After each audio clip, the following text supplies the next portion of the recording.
Նեանտապանում հյուրընկալել եմ քաղաքագետ Հայկ Սահակյանին, պարոն Սահակյան, շնորհակալ եմ հրավերն ընդունելու համար։ Ես եմ շնորհակալ հրավերի համար։ Արցախի անվտանգության խորհրդի նախկին քարտուղար Վիտալի Բալասանյանը թերահավատ է, որ հունիսին Հայաստանում կանցկացվեն ընտրություններ, ըստ նրա տարածաշրջանային լարված իրավիճակով պայմանավորված քաղաքական քարտեզը շուտով փոխվելու է եւ Հայաստանը պետք է հարաբերությունները պինդ պահի Իրանի հետ, նաեւ մեզ տեսնում է միութենական պետության կազմում, ի տարբերություն Բալասանյանի առաջին նախագահը կարծում է, որ մեջբերեմ Փաշինյանի արևմտյան տերերը Սամվել Կարապետյանի հաղթանակը համարելու են Հայաստանում ռուսական ազդեցության վերահաստատումը, ինչը ամենևին չի մտնում իրենց հեռահար պլանների մեջ եւ ամեն ինչ փորձելու են անել այս ուղղությամբ զարգացումները խափանելու համար։ Ըստ Պետրոսյանի անհրաժեշտ է մեկ անգամ եւ ընդմիշտ գիտակցել, որ Հայաստանի բնական դաշնակիցները ոչ թե հեռավոր արևմտյան երկրներն են բացառությամբ Ֆրանսիայի, այլ Ռուսաստանը, Վրաստանը եւ Իրանը։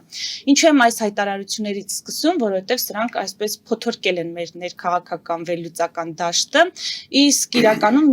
իմ հարցերը հետևյալն են. բովանդակային առումով նախ ինչպես կգնահատեք այս երկու հայտարարությունները եւ երկրորդ տպավորություն չկա, որ այս մարդիկ շատ լավ իմանալով հանրային վերաբերմունք այս երկու դիրքորոշումների նկատմամբ իրենք պարզապես այսպիսի հայտարարություններով օգնում են Նիկոլ Փաշինյանին։ Շնորհակալություն։ Շատ բազմաշերտ եւ կարեւոր հարցեր եւ դուք ձեր հարցում տվեցիք նաեւ պատասխանը այս իրողությունների այդ ամբողջ, որտեւ այո, իրենք մանավանդ Լևոն Տեր-Պետրոսյանը նա կներեք այս բառի համար, բայց դա բնորոշող տերմին, ինքը քաղաքական կենտրոնի է, ինքը շատ լավ հասկանում է քաղաքական շատ ուժեղ հոտառություն ունի, այդ մարդը մեր քաղաքական ամենահնաբնակ մարդն է, լավագույնս տիրապետում է եւ ամբողջ ինֆորմացիային եւ բոլոր նյուանսներին եւ ամեն ինչին եւ շատ լավ հասկանում է թե ինչ ազդեցություն կարող է ունենալ պրոռուսական հայտարարությունները 20 թվականի պատերազմից հետո մեր հանրությունը դա շատ ծանր է ընդունում եւ ինչպես գիտեք Վիտալի Բալասանյանը նույնպես հա ինքն էլ հենց այդ նույն այդ պրոյեկտի, հա, այսպես ասած, այդ տրամաբանության մեջ գտնվող գործիչ է, ռազմական եւ այլն նաեւ քաղաքական, եւ մենք չենք մոռացել իր դերակատարումը Արցախյան այս վերջի զարգացումների ժամանակ, հա, երբ որ նա ակնհայտ ադրբեջանական լոբինգով էր զբաղված, հա, իր գործունեության ոչ թե քարոզչության մակարդակում, այլ հստակ գործունեությամբ, հա իսկ այդ գործունեությունը, այդ ռուսասիրությունը եւ պրոադրբեջանական ադրբեջանահպատակ քայլերը մենք տեսանք ինչ հետևանք ունեցան, մենք Արցախ կորսեցինք, էթնիկ զտման ենթարկվեցին մեր հայրենակիցները եւ դրանից հետո այդ մարդիկ ելնեն ու տենց ինչ-որ բաներ խոսեն, դա առաջին հայացքից թվում է թե անպատասխանատու կամ ինչ-որ sense վերաբերմունք է, բայց դա շատ հստակ եւ ծրագրար հաշվարկված քայլ է, որպեսզի օգնեն եւ օժանդակեն Նիկոլ Փաշինյանին վերարտադրվելու եւ վերընտրվելու համար։ Թե ինչու են նրանց անհրաժեշտ դա այդ հարցը ավելի լավ է տակ իրենց, ես չգիտեմ, իրենց համար չեմ ուզում որևէ հիմնավորումներ եւ պատասխաններ փնտրել, բայց ակնհայտ է, որ համակարգը փորձում է վերարտադրվել իդեմս Նիկոլ Փաշինյանի եւ մեծ հաշվով հենց նաեւ այս տրամաբանության մեջ պետք է նայել այդ հայտարարությունները, այդտեղ որևէ այլ արտարոց բան չկա։ Դա բոնուսներ է տալիս միայն Նիկոլ Փաշինյանին, ուրիշ որևէ հենց որովհետեւ տրամաբանական բան չկա այդտեղ այլ փնտրելու։ Ասացիք Վիտալի Բալասանյանը, այո, այդպիսի կարծիքների կամ այդպիսի դիրքավորման կողմնակից է Ռուսաստանի հետ միութենական պետության։ Ինձ հետաքրքիր է ունենալով խնդիրներ նաև Հայաստանի, ինչպես ասեմ, օրենքների կամ իշխանության հետ, ինչու հետաքրքիր է ինքը հիմա Ռուսաստանում չէ։ Կարող է չի օգտվել առիթից։ Ինչու մնալ Հայաստանում եւ անել այդպիսի հայտարարություններ, որ պետք է Հայաստանը լինի միութենական պետության կազմում։ Շատ հետաքրքիր հարց եք տալիս։ Այդ նույն հարցը եկեք տրամաբանություն բանանենք, հա, մի քիչ։ Այդ ռուսասերների մի հատ մեծ ամբողջ միություն կա, ովքեր բնակվում են Ամերիկայում։ Այստեղ գումարները աշխատում են, բայց ասենք ես չեմ տեսել, որ իրենք Պսկովում ապրեն կամ Պատմասկովիայում, հա, ասես ասած կամ, չգիտեմ, գնում են նախընտրում են արևմուտք, հանգստանում են արևմուտքում, իրենց երեխաներին կրթություն են տալիս արևմուտքում, այդ փողերը ստեղից գողանում, թալանում, տանում են եւ գնում են բնակվում են Լոս Անջելեսում։ Շատ հետաքրքիր է, չէ՞, այդ մասը։ Իրենք շատ լավ հասկանում են մարդկային այդ կենցաղային մակարդակում հասկանում են, որ Ռուսաստանը ապրելու տեղ չի, մարդու համար ապրելու տեղ չի, ամենայն դեպս, այնտեղ մարդու իրավունքները պաշտպանված չեն, այնտեղ մարդավայելը ապրելու համար հարմար պայմաններ չեն, եթե դու երկե օլիգարխ չես, հա։ Եվ նախընտրում են արևմուտքը, որտեղ ավելի հարմար է, տենց կոմունիկացիաներ կենցաղ զարգացած բան, դες մարդկային նորմալ հարաբերությունները, ամեն ինչը դες շատ ավելի հասանելի, ավելի հարմարավետ, մի խոսքով ձգտելի տեղ է, երանելի տեղ է, չէ՞ որ մարդիկ ձգտում են եւ փորձում են այնտեղ ապրել։ Բայց չգիտես ինչի հենց քաղաքականության է բանը հասնում, մի անգամից խորհուրդ տալիս բանի դեպի Մոսկվաներ, Թեհրաններ, հա, ասենց Չինաստաններ, այո, քիչ են գնում, օրինակ քիչ են գնում Պեկին, քիչ են գնում Սինցինպինին տենց այնտեղ ապրեն, էլի շատ հետաքրքիր է, չէ՞։ Իսկ դա հենց նշանակում է իրենք քաղաքական առումով, նրանք ստախոսներ են, խաբեբաներ են, որպես մինիմում, հա, եթե հակառակ պարագայում նրանք կգնային հենց այնտեղ էլ կապրեին։ Ինչի մասին է խոսքը։ Իսկ դա նաև նշանակում է, որ իրենք կեղտոտ ուղղակի ծառայություններ են մատուցում այն կենտրոններին, ում գովերքով որ իրենք զբաղված են։ Հակառակ պարագայում կգնանք այնտեղ կապրեին, էլ ինչի մասին է խոսքը։ Եթե երազում եք գնացեք այդտեղ ապրեք։ Եթե չէ, կպեք ձեր գործերին։ Եվ այս արտահայտության համար ես ներողություն եմ խնդրում մեր հերոստատիտողներին, բայց սա ոնց որ ազգային ժողովի ամենաբարձր ամբիոնից է իմ այլևս բանն արվում ԿՊ-ի կողմից, հա, իրենք են բան անում, մեծ տերմիններ օգտագործում, փորձում ենք նոր տերմինոլոգիային բան անել, էլի։ Մենք էլ այո ադապտացվել։ Պարոն Սահակյան, ես հասկանում եմ, որ դրդապատճառների մասին թե ինչու են իրենք հակված օգնելու Փաշինյանին պետք է իրենց հարցնել, բայց ամեն դեպքում ես ուզում եմ բերել ԱՄՆ միջազգային հանրապետական ինստիտուտի հարցման արդյունքները, վերջին 2 օրում շատ է քննարկվում այս արդյունքները, ըստ դրա Հանրության շրջանում վստահելի քաղաքական գործիչների ցանկը գլխավորում է Փաշինյանը 18%-ով, երկրորդ տեղում Սամվել Կարապետյանն է 6%-ով, նրան հաջորդում են Գագիկ Ծառուկյանը եւ Ռոբերտ Քոչարյանը 3%-ով։ Իսկ թե որ կուսակցության օգտին կքվեարկեին քաղաքացիները, եթե հաջորդ գիրակի լինեին ընտրությունները, հարցման արդյունքները հետեւյալն են. քաղաքացիական պայմանագիր 24%, ուժեղ Հայաստան 9%, Հայաստան դաշինք 3%, ԲՀԿ 3%։ Այսինքն այս հարցման արդյունքները, եթե թեկուզ լինեն մոտավոր, բայց իրականությունը արտացոլող, Փաշինյանը առանձնապես այդ աջակցության կարիքը կարծես թե չունի։ Ինչպես թե չունի, ունի։ Ունի։ Իհարկե 18% դա բարձր բառեր են մենք օգտագործում, հա, վստահություն, աջակցություն եւ այլն, 18% դա շատ ցածր տոկոս է, դա նշանակում է ոչ թե վստահություն, այլ ակնհայտ տոտալ անվստահություն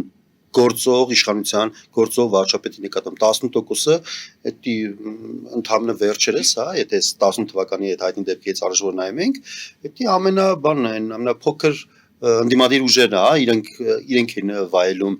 նման ցածր տոկոսն է, իշխանություն սովորաբար 40, 35, 40, 50, 60%-ների մասը։ Ես նշածս ուժերի եւ գործիչների հետ համեմատությամբ նկատում։ Հա, ես հասկանում եմ ինչի մասն է խոսքը, այո, բայց սա միայն են հանգամանք որ Նիկոլ Փաշինյանն ունի այսքան տարիներ ինքը կառավարելով արդեն քան տարի, 7-րդ տարին է, չէ՞ արդեն 18% դա պրավալ է, հասկանում, դա ձախողում է, ակնհայտ ձախողում է, այն քաղաքականության ներքին եւ արտաքին որ վարում է Նիկոլ Փաշինյանը, դա տոտալ մերժումն է եւ դա սա դրա դրսեւորումն է։ Բայց մեր ընտրական համակարգը ամենաֆանտաստիկ բանը հենց այդտեղ էլի կա տեղի ունենում։ Մեր ընտրական համակարգը եւ քաղաքական համակարգը այնպիսին է, որ անգամ դու եթե ունենաս այսպիսի փոքր ցածր վարկանիշ, բայց դու շարունակում ես լինել բան, իշխանություն, իշխող ուժն ես, ընտրությունների ժամանակ հատկապես երբ որ մեր հանրության 70%-ը չի մասնակցում, պատկերացրեք, 70%-ը հանում ես, 18%-ը ավտոմատ աճպարարությամբ դառնում է 35-40-45%, 50 եւ ավելի տոկոսներ, ինքը նորից վերընտրվում է, որտեղ մեր հանրության մեծ մասը զզվելով այս ամեն ինչից չի մասնակցում ընտրություններին, այն փոքրամասնությունը, այդ 18%-ը գնում է ակտիվ մասնակցում է, որովհետեւ իրանք տենց ագրեսիվ փոքրամասնություն են, հենց այնպես հենց սովորական փոքրամասնություն չեն, էլի։ Իրենք շատ ագրեսիվ տրամադրված, սեփական շահերը լավ հասկացող եւ սպասարկող, այո, եւ սպասարկող ուժ են եւ նաեւ շատ լավ գիտակցում են Նիկոլ Փաշինյանը եւ իր մերձակաշրջանակն է, եթե իրենք չընտրվեն, իրենք դատվելու են, հա, որովհետեւ իրենք իրավունքի հետ հակասահմանադրական գործունեություն միանշանակ։ Այդտեղ կախված չէ թե ով կլինի իշխանություն։ Դե շատ էական Նիկոլ Փաշինյանը շատ էական, այո, այդ առումով համաձայն եմ, այո, Նիկոլ Փաշինյանը եկավ եւ մաքրագործեց եւ Քոչարյանին եւ Սերժ Սարգսյանին եւ մի հատ իրենք հիմա փնտրում են մի հատ նմանատիպ ինչ-որ մեկին, ով կգա եւ իրենց է կմաքրագործի։ Եթե համակարգը վերարտադրվեց, իդեմս մեկ այլ գործ չի, հա, ում կնշանակի կամ կժառանգի այս իշխանությունը Նիկոլ Փաշինյանը, իրենք էլ կմաքրագործեն իրեն։ Եթե իշխանափոխություն տեղի ունենա, այսինքն մեր հանրությունը 70%-ով չի մասնակցում, գա մասնակցի ընտրությունն եւ իր կարծիքը իր քվեն տա մեկ այլ ուժի, Նիկոլ Փաշինյանը ընտրվելու շանս չի ունենա եւ դատվելու նրա հավանականությունը էականորեն կմեծանա։ Հետևաբար նրանք շատ մոտիվացված փոքրամասնություն են, շատ ագրեսիվ փոքրամասնություն եւ իրենք ամեն ինչ կանեն, որ իրենք չդատվեն։ Դրա համար էլ գնալու են ամեն ինչի, եւ խաբեցությունների, եւ խախտումների, եւ ծեծուճարտի ամեն ինչի։ Եթե իշխանափոխության հնարավորությունը ցածր է, սրանով ամփոփենք այս թեման, կարող ենք ասել, որ այնուամենայնիվ ընդդիմության փոփոխություն տեղի կունենա։ Ընդդիմության փոփոխությունը հենց հիմա արդեն տեղի ունեցել, հա, Սամվել Կարապետյանը եկել է եւ լրացրել է Ռոբերտ Քոչարյանի եւ Սերժ Սարգսյանի այդ քվեները փորձում են կտիրանալ եւ իդեմս իրենց նրանք եւ բանամ այդ ռուսական, այդ ռուսասեր այդ զանգվածին ապահովում են հարմար եւ փափուկ ընդդիմություն Նիկոլ Փաշինյանը, որովհետեւ նա դա օգտագործի որպես տրամպլին եւ թռչի դեպի առաջ։ Հիմա հասկանանք Իրանում զարգացումները ինչ ընթացք կարող են ունենալ, իսկապես Բալասանյանի կանխատեսումը կարող է իրատեսական լինել, այն որ ընտրություններ չլինեն, այսինքն ավելի մասշտաբային դառնա այս պատերազմը։ Մենք գիտենք, որ հոգևոր առաջնորդին արդեն ընտրեցին, սպանված Խամենեի որդին է, բայց նաև մենք շատ լավ գիտենք, որ ԱՄՆ-Իսրայելայի տանդեմը հայտարարել էր, որ կոչնչացնի ցանկացած մեկին, ով կհաջորդի Խամենեի եւ կշարունակի նրա քաղաքականությունը։ Ինչ կարող եք ասել պատերազմի նպատակների եւ ընթացքի վերաբերյալ։ Նախ անդրադառնանք պարոն Բալասանյանի այդ հայտարարությանը։ Ես ուզում եմ հիշեցնել մեր հանրությանը, որ պարոն Բալասանյանը երբ որ Արցախում էր եւ այնտեղ Արցախում էր գործունեություն ծավալում, ինքն ասում որ մեր փրկությունը Ռուսաստանն է եւ այլն եւ այլն։ Այո, եւ պարոն Բալասանյանը այդ անգամ այդ սխալվել է։ Ես հուսով եմ, որ այս անգամ ինքը նույնպես սխալվելու է եւ այնուամենայնիվ այս Ամերիկա-Իսրայելա-իրանական պատերազմը շատ չի մեծանա, ես հուսով եմ ընդամենը, որտեղ եթե մեծացավ իսկապես կարող է անվերահսկելի եւ անկանխատեսելի հետևանքներ ունենա նաեւ մեզ համար։ Հուսանք պարոն Բալասանյանը կսխալվի այստեղ եւս մեկ անգամ։ Հիմա անդրադառնանք Իրանին եւ Իսրայելին, որը իսկապես շատ լուրջ եւ մտահոգիչ զարգացումներ կարող են տեղի ունենալ։ Առայժմ ամեն ինչ կարծես թե վերահսկելի է եւ այն նախնական քայլերը, որ հաշվարկել էին ամերիկյան եւ իսրայելական կողմերը, չբերեցին այն արդյունքներին, որոնք նրանք սպասում էին, հա։ Այսինքն ավիահարվածներով, բանա դրսից հարվածներով այդ կետային բանա թիրախներին հարվածելով ռազմաքաղաքական էլիտային ամբողջությամբ վերացրել են եւ կոչ էին անում հանրությանը, որպեսզի նրանք դուրս գային եւ ռեժիմի փոփոխություն տեղ ունենար, այո։ Բայց իրենք մենք հիշում ենք, որ սրանց առաջ ընդամենը մի քանի ամիս առաջ այնտեղ բանը ըմբոստություններ էին տեղ ունենում, լայնածավալ զանգվածային ըմբոստություններ, որը այս նույն ռեժիմը, իրանական ռեժիմը շատ դաժանորեն պատժեց եւ խեղդեց, հա, մոտ 30-ից 40,000 բանի զոհերի մասին է խոսքը գնում, հստակ տվյալներ դժվարանում եմ ասել, որովհետեւ փակ ռեժիմը չգիտենք ինչ կարող, միգուցե ավելի շատ է, միգուցե ավելի քիչ է, չգիտեմ։ Էական չէ, բայց մենք հստակ տեսել ենք այդ կադրերը, որ զանգվածային մարդկային դիակները փրված էին, հա, եւ իրենք արյան մեջ խեղդեցին այդ ըմբոստությունը։ Բացի այդ իրենց հոգևոր առաջնորդի, հա, այդ Խամենեի այդ քայլը շատ հետաքրքիր ֆենոմենալ դրսևորում էր, երբ որ նա հստակ գիտեր, որ երբ որ գնա ինքը իր նստավայր, այդ մասին իմանալու են իսրայելական եւ ամերիկյան կողմերը եւ փորձելու են նրան ոչնչացնել եւ նա գնաց այդ քայլին գիտակցաբար դրանով հանդերձ նա գնաց այդ հայկական հայ իրականության մեջ շատ ծանոթ մի հատ բան կա չէ որ ասում են գիտակցված մահը անմահություն է նա գնաց այդ գիտակցված մահին որը ըստ իրենց հա ըստ էության բերելու էր մոբիլիզացիայի տրամադրությունների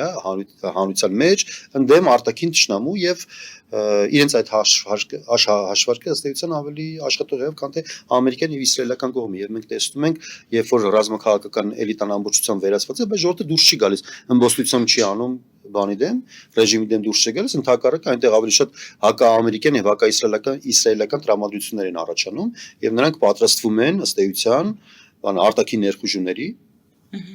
եւ դա մոբիլիզացիա է հանրությանը արտաքին թշնամու դեմ սա յուրահատուկ ֆենոմեն է որը ես չգիտեմ թե ինչու հաշվի չէին առել ամերիկյան կողմը միգուցե նրանք սխալ հաշվարկներ էին արել կամ չգիտեմ միգուցե բանը իրանական կողմն է, հա, ինչ որ ավելի ճիշտ հաշվարկներ արել, չգիտեմ, ժամանակը ցույց կտա։ Բայց ռեսուրս ունեն իրենց այդ դիրքավորումը, դիրքորոշումը սպասարկելու համար։ Թրամփը 4 շաբաթ էր սահմանում, կարծեմ։ Ես ուզում եմ ձեզ հիշեցնել եւ մեր հանրությանը նույնպես, որ Պուտինն էլ ասում էր մենք 3-4 օրում Կիևը կգրավենք, այս 4 տարի է, 4.5 ավելի տարի է, նրանք ընդհանրապես մոտել չեն, Կիևի մատույցներին, ու նրանց չնայած մի անգամ մոտեցան եւ նրանց հաջողությամբ դուրս շպրտեցին ուկրաինացիները, բայց նրանք այդ իրենց ծրագիրը, իրենց արժե դրած ծրագիրը ամենևին էլ դեռևս մոտ չեն, նույնը Իրանն է, Իրանը sense լեռնապատ տարածք է, հասկանում եք, իրենց քարտեզը որ նայենք, այնտեղ տենց հարթավայրեր բաներ դες չկան եւ այդ հողի վրա այդ օպերացիան, որ ասում են հողեղեն, որտեղ զինվորները պետք է գործեն, որ գնան եւ այնտեղ փորձեն ռեժիմը իսկապես վերացնել կամ փոփոխել, կամ չգիտեմ ինչ այլ ծրագրեր նրանք իրենց արժե դրել։ Դրա համար ռազմական փորձագետները, տարբեր ասում են 600,000-ից մինչև միլիոն եւ միլիոն ու քանի չգիտեմ ինչ-որ sense թիվ զորք է հարկավոր։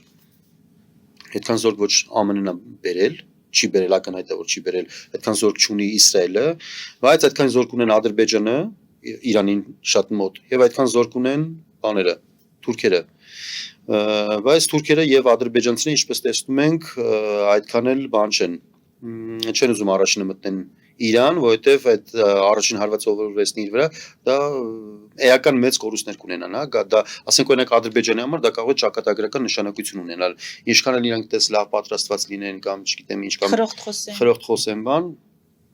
ճիշտ է մենք չգիտենք թե Իրանի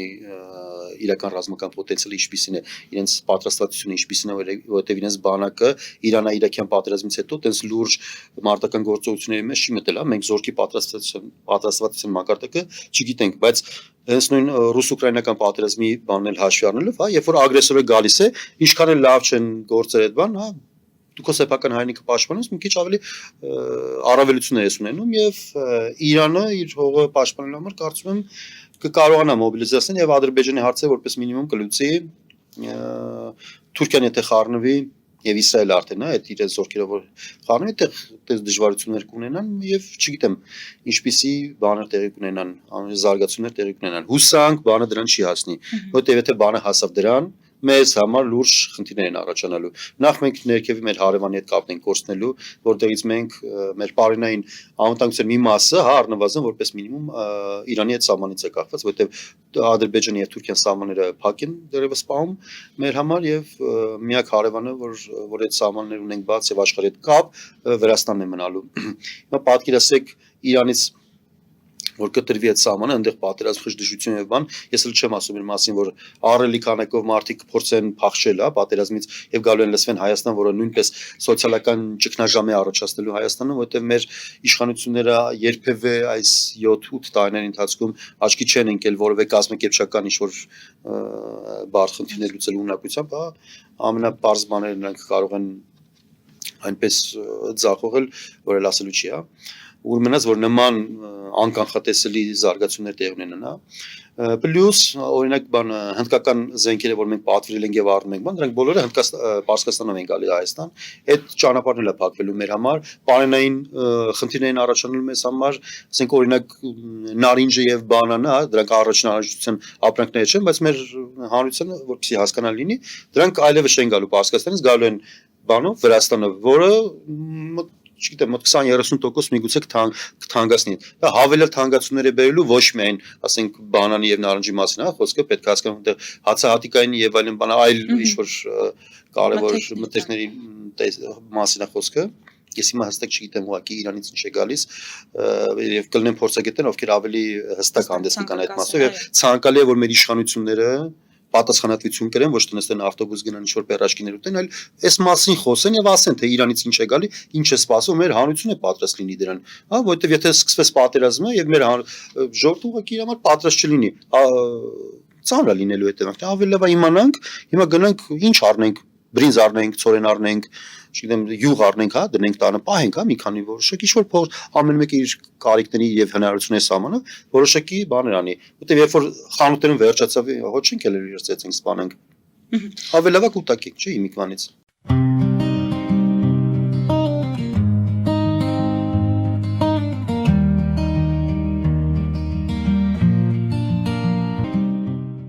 Ֆելիչե ժամանակակից ատամնաբուժական կլինիկա։ Այստեղ հարմարավետությունն ու խնամքն առաջնային են։ Այստեղ կիրառվում են ատամնաբուժական ամենաժամանակակից տեխնոլոգիաներ, ճշգրիտ ախտորոշում, արդյունավետ բուժում, նուրբ փորձառություն եւ անհատական մոտեցում։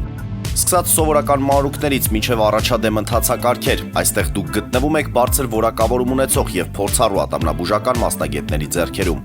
Մեր բարեկամական եւ հյուրընկալ անձնակազմն այստեղ է յուրաքանչյուր այցը հաճելի դարձնելու համար։ Ֆելիչե, ձեր առողջ եւ ամենաերջանիկ շպիտը սկսվում է այստեղից։ Եկեք եւ բացահայտեք նորարարության փորձագիտության եւ կարեկցանքի կատարյալ համադրությունը։ Վաճառվում է գերմանական հնաոճ դաշնամուր 1892 թվականի արտադրության ֆոն Մուլբախ, գտնվում է գերազանց վիճակում, կինը 15,000 ԱՄՆ դոլար, հեռախոսահամար 094 115 310։ Երևան փոստը Գրանադա Հյուզում, տեղեկացնում եմ, դրամական փոխանցումներ 1%-ով,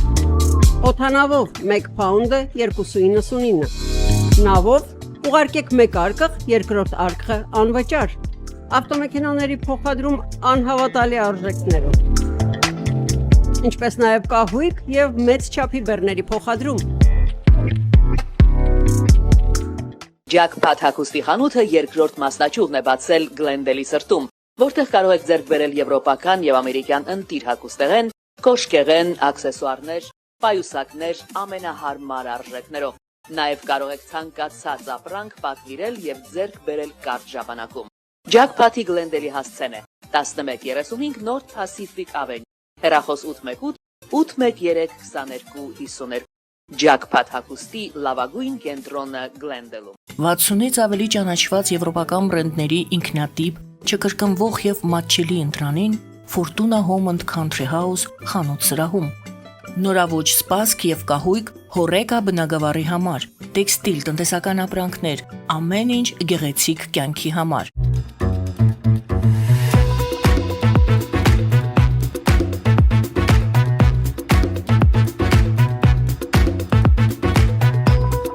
Արարատ ռեստորան, ընտանեկան եւ ընկերական ժամանցի լավագույն հասցե, սիրված արտիստներ, հյուրընկալ մթնոլորտ, հարուստ ճաշացան, անմահական խորտիկներ, Արարատ ռեստորան, հասցեն անփոփոխ, սիրով սպասում ենք ձեզ։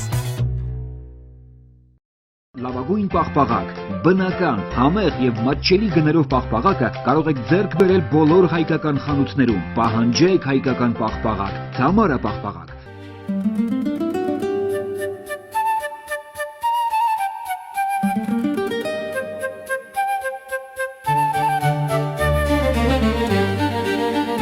Նոյան տապան տպարան,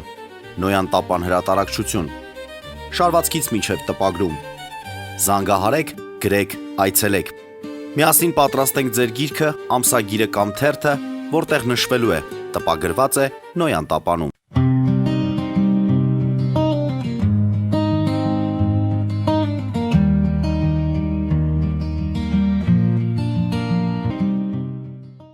Հայաստանի իշխանությունների հասցեին այս ընթացքում բավականին շատ են հնչել քննադատություններ, բայց ամեն դեպքում պարոն Սահակյան, եթե չեմ սխալվում, երրորդ անվտանգության խորհրդի նիստն է անցկացվել։ Եթե անհանգստացնող իրավիճակ լիներ, մենք դա չենք զգա։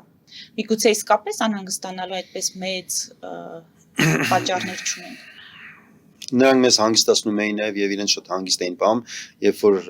Արցախը դեռևս հայկական էր եւ Ադրբեջանը հոխորտում էր, ՄԱԿ-ի անվտանգության նիստը Արցախի հարցով, հա, Արցախի հարցն էին քննարկում եւ Նիկոլ Փաշինյանը իրեն թույլ տվեց եւ ասեց Արցախում հայերին ոչ մի վտանգ չի սպառնում։ Եվ ընդամենը մի քիչ հետո հայերին այնտեղ կոտորեցին, ծեծեցին եւ լարեցին, էթնիկ զտման ենթարկեցին։ Այդ մարդկանց չի կարելի հավատալ։ Ես ինձ չեմ վստահում եւ ինձ չեմ հավատում։ Եվ իրենց հանգստությունը ինձ անհանգստություն է պատճառում։ Եվ ես մեր հանրությանը կոչ եմ անում, եկեք ռացիոնալ նայենք այդ իրավիճակին։ Պետք չի վստահել այդ մարդկանց, ովքեր մեզ քանիցս խաբել են։ Քան անգամ օրինակ մեզ խաբեն, որ մենք հավատանք, որ դիմացինը ստախոս եւ խաբեբայ է։ Եթե կենցաղային մակարդակում մեկը գա ինձ մեկ անգամ խաբի, հաջորդ անգամ ես ուղղակի իրան չեմ վստահի, բայց չգիտես ինչու քաղաքական բանում, հա, այդ մակարդակում մարդիկ անընդհատ պատրաստ են խաբելու եւ հույս տան անընդհատ իշորսից հուսով լինեն որ կարող դե լավ էս մի անգամ կարող չխաբի կամ ոնց որ հիմա չէ գովազդում այդ մյուս անդիմադիր այսպես կոչված գործին ասում նա կուշտ է նա կերել է այլևս էլ պատրաստ ինչպես է տարօրինակ բան են ասում որ տարօրինակ կատեգորիաներով են դատում քաղաքականության մասին երբ որ քաղաքականությունը շատ հստակ է շատ հստակ շահերի եւ բաների մասին է ուղղակի ոչ անձնական շահի մասին այլ մի քիչ ավելի լայն որտեղ ինձ պես ձեզ պես է եւ մեր նման մարդիկ են ով ունեն ընդհանուր շահեր։ Այդ ընդհանուր շահերի տեսանկյունից է պետք նայել հարգելի քաղաքացիներ, եւ եթե այդ արհավիրքը եկավ, մենք բոլորս ենք խնդիրներ ունենալու։ Մենք իրար հետ ենք խնդիրներ ունենալու, որովհետեւ եթե եկավ մի քանի միլիոն մահմեդական Երևան կամ չգիտեմ լսվեցին մեր բան, ո՞նց ենք մենք մեր խնդիրները լուծելու, ինչ ենք անելու։ Հասկանում եք, մենք իրար հետ չենք կամ հիմա նորմալ լեզու գտել, որ մնաց այդ բանը, սովասարավ պատերազմից փախած, ասենք անապահով վիճակում գտնվող եւ ամեն ինչի պատրաստ, ասենք մարդկանց ինչ որ խաժամուժ եկավ լսով Հայաստան, ինչ ենք անելու։ Դրա մասին է պետք մտածել, պարոնային անվտանգության մասին է պետք մտածել, մեր սահմանների անվտանգության մասին է պետք մտածել, որովհետև եթե այս թողուբոզ սկսվեց, մենք ոչ մի երաշխիք չունենք, որ Ադրբեջանը եւ Թուրքիան օրինակ իրենց կարիքների համար, իրենց անվտանգությունից ելնելով, իսկ նրանք շատ հստակ դա կարող են բանանել հիմնավորել։ Ասենք Հայաստանի մի մասը չվերցնեն իրենց չոկուպացնեն, որպեսզի կարողանան արդյունավետ, ճակերտյալ, ասենց արդյունավետ իրականացնեն արևմուտքի համար այդ ծառայությունը, Իրանում այդ օպերացիան, այդ գետնի այդ ինչ են կոչվում, այդ գետնի օպերացիան, որ իրականացնեն, իրենց ասենք կարող է ասեն, որ Սյունիքը մեզ հարկավոր է, մտեն վերցնեն։ Ինչ ենք անելու։ Ասել են Նիկոլա ասել էր կամ Տրամպի թուղթ ենք ստորագրել, հարատնես թուղթ է ստորագրել, որը չի աշխատում։ Հիմա թղթերը չեն գործում։ Այլ տրամաբանություն է հիմա գործում եւ դրա մասին է պետք մտածել։ Շատ լավ, պարոն Սահակյան, վերադառնանք նաև Իրան-Ադրբեջան այդ լարվածությանը, որին ականատես եղանք, սրանով էլ ամփոփենք։ Իրանը վստահեցնում է, որ իրեն կապ չունեն Նախիջևանի վրա այդ հարձակման հետ, Ադրբեջանը չի հավատում։ Նախ ներողություն էին պահանջում, հիմա էլ հետաքննություն են պահանջում։ Ինչ եք կարծում, ինչ էր կատարվում այս ընթացքում Իրան-Ադրբեջան հարաբերություններում։ Ես կարծում եմ այնուամենայնիվ սա սադրանք էր, որևէ կողմից սադրանք է, որպեսզի ստիպեն Ադրբեջանը մասնակցի Իրանի դեմ այս գործողություններին, ռազմական գործողություններին, նրանք ստիպելու են կոնկրետ Իսրայելը օգնել Ադրբեջանին, որպեսզի նա նվաճի Արցախը եւ դա ինքը դրանով պարտական է Իսրայելին։ Ինքը այդ պարտավորությունը պիտի կատարի, այդ պարտքը պիտի փակվի։ Եվ այդ պարտքը փակելու համար Ալիևը շատ լավ գիտի ինքը ճնշումների տակը ըստ էության, դատելով էս ամեն ինչից, հատկապես Իրան, եկեք նայենք այս տեսանկյունից, Իրանը իր հարակից 10-ից ավելի պետության հարվածներ է հասցրել եւ ոչ մեկի համար մինչ այժմ այս տիպի արձագանք չէր արել, ունեք չի ասել մենք չենք հարվածում մեր հարևաններին, չնայած այդ արաբական երկրներով խփել են, դրանք էլ են իր հարևանները։ Ընդհակառակ ինք ասում է, մենք հարվածում ենք ռազմական օբյեկտներին, չէ՞, ԱՄՆ բազաներին, բան, իսկ Նախիջևանի այդ օդանավակայանը ամերիկյան ռազմական բազա չէր եւ այլն եւ այլն։ Սա ըստ էության սադրանք է։ Իրանական կողմը արդեն քանիցս ասեց այդ մասին, որ դա իրենք չեն եւ դա սադրանք է, բայց Ալիևը այդ հանգամանքը շատ լավ օգտագործեց, որպեսզի ցույց տա նաեւ իր տերերին, որ ինքը պատրաստ է այդ բանին, այդ սադրանքին, այնուամենայնիվ, բայց նորից եմ ասում, ինքը մենակ չի ուզում գնա, որտեղ ինքը այդ հետևանքները անկանխատեսելի կարող են լինել իր համար։ Հենց անձամբ իր ընտանիքի եւ իր ռեժիմի համար նրանք անկանխատեսելի հետևանքներ կարող են ունենալ եւ այն Ադրբեջանը, որը մենք գիտենք այսօր, այդ պատերազմից հետո կարող է այլևս գոյություն չունենալ։ Կա երկու սցենար, կամ Ադրբեջանը ոնց որ տենց բաժանվելու մասերի, կամ Իրանն են բաժանելու մասերի։ Համենայն դեպս իրանական ներողություն, ադրբեջանական եւ թուրքական փորձագիտական շրջանակներ կան, ով էս վերջերս շատ ինտենսիվ խոսում են այն մասին, որ Իրանի հյուսիսային մասը կտրելու են վերցնեն այդ ադրբատական կոչված, որտեղ էթնիկ ադրբեջանցիներ են բանանում, ապրում, ովքեր իրականում այսօրվա մեր ագրեսիվ հարևանի այդ Ադրբեջանի հետ իրենք մենթալ առումով հոգեբանական մտածողության քաղաքական բանով իրենք ընդհանրությունը չունեն, բայց նրանք էլ են շիա, նրանք էլ են շիա, նույն ցեղակիցներն են, նույն ցեղախումբն է ըստ էության այդ ադրբեջանցի կոչվածները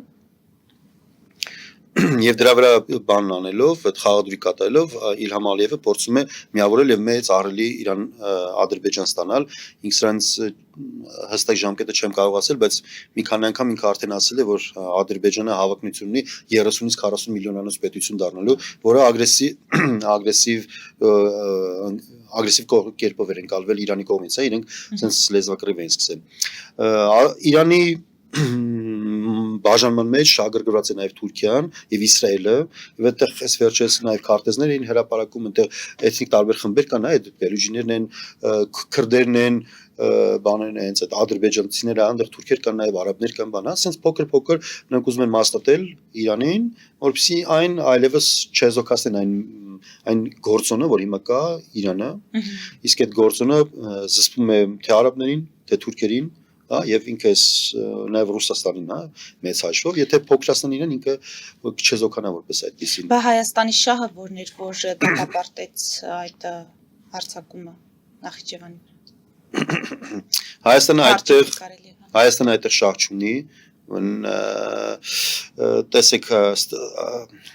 այս պարագայում լավագույնս կլիներ, որպեսզի Հայաստանը չեզոքություն հնարավորինս չեզոքություն պահպանել, որովհետև անկախ ամենից երկու հարևաններ եթե վեճ ունենան, մենք եթե նորմալ իշխանություններ ունենանք, մենք այդտեղից շահած դուրս կգայինք, բայց քանի որ մենք ունենք այնինչ ունենք, մենք ամենայն հավանականությամբ կորուստներով ենք դուրս գալու, հետևաբար պետք է չեզոքություն բանանել,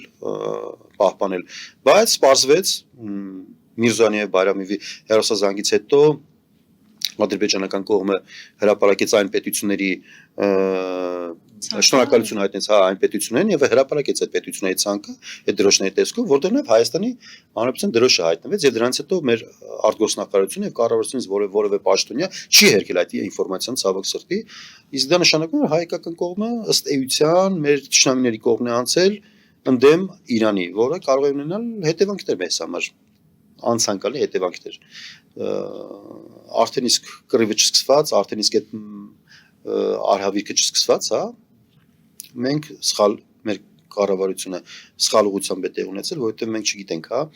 օրինակ ինչպես կընթանա, կարող է Իրանն աղթում, չէ՞, պատերազմում կարող է, չէ՞, հետո գալու են մեզ ասեն, բայց ինչ էի կանում։ Հիմա մեր քաղաքացիների մի մասը ասում է դա դիվանագիտություն է, բան, իրենք առանց հասկանալու թե ինչ է դիվանագիտություն ուղղակի խոսում են այդ մասին, որովհետև եւ նաեւ մեղադրում են իրանական կողմին, ասում են, երբ որ Արցախը գրավեցին, չէ՞, որ նրանք գնացին ողջունեցին բանին, չէ՞, Ադրբեջանը, բայց երբ որ Արցախը մենք էինք նվաճել եւ ազատագրել, իրենք եկել եւ մեզ էին բանանում ողջունում, այսինքն նրանք post factum տեսնում են պատերազմը ինչպես է ավարտում, հաղթող կողմին են գնում շնորհավորում։ Հիմա նույնը մենք պետք է անենք, պետք է սպասենք, տեսնենք ինչպես կավարտվի, այդ ժամանակ կդիրքավորվենք։ Ոչ թե հենց հիմա լբարն դեռ չսկսված, արդեն դիրքավորվել են, բավարար սխալ դիրքավորվեց։ Հատկապես որ իրենք երբեք աչքի չեն ընկել տենց աշխարհքաղաքական ստրատեգիական հաշվարկներով, հա։ Շնորհակալ եմ։ Ես եմ շնորհակալ։ Մեզ դիտողներին հիշեցնեմ, որ զրուցում էի քաղաքագետ Հայկ Սահակյանի հետ, մեր ուղիղ եթերները կարող եք դիտել Patreon-ում, նաև այդ հարթակում աջակցել էկրանին երևացող QR կոդով։